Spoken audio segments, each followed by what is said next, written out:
date med en pige, der hedder Kate fra det indre Vesterbro. Vi mødtes til en fest, hvor vi begge to var gæster, så jeg tænkte, den er god. Vi tog på café og drak lidt hygge-te, og jeg synes hun var sød. Men jeg tror, den slog klik, da hun gav mig dette blik, imens hun rejste sig og gik. For hun løftede sin kild, den i blåt ternet fil, så jeg slugte et stykke af min røgede sild. Hun gav mig et tegn, vi gik diskret ud på vej, hvor hun plantede mig op af et pigtrådshegn. Og ved du hvad hun sagde? Hun sagde: tag bukserne af. Jeg smilede skævt og tænkte, chancen den må jeg tage. Pludselig var jeg solgt, stod på gaden i bar og dold, og var bestemt ikke stolt af at være et kæmpe fjold. Der gik et par dage, før jeg fik lysten tilbage, så jeg tænkte, nu skal hende der Kate fandme have.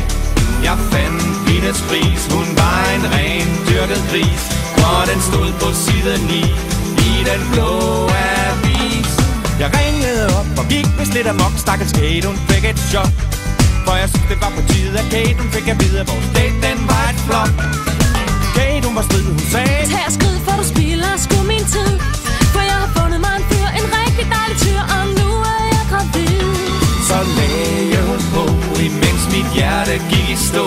Der var mere jeg skulle have sagt, som jeg ikke kunne nå.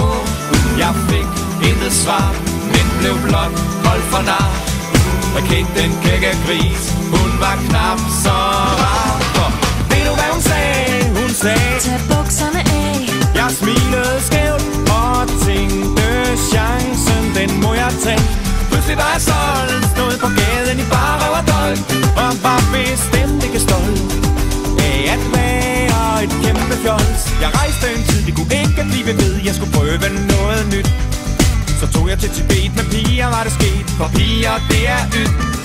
Der gik en masse år uden damelov og hvad der ellers hører til. Og når jeg går i seng, så tænker jeg på mænd, det er der meget mere ved.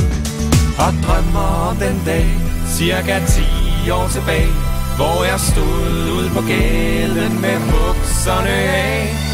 Temmelig naiv, med en sjov og så stiv, fik jeg ændret mit liv med de ord hun sagde. For ved du hvad hun sagde? Hun sagde: tag bukserne af.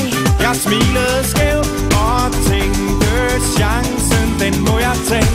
Pludselig var jeg solgt, stod på gaden i bar og dold, og var bestemt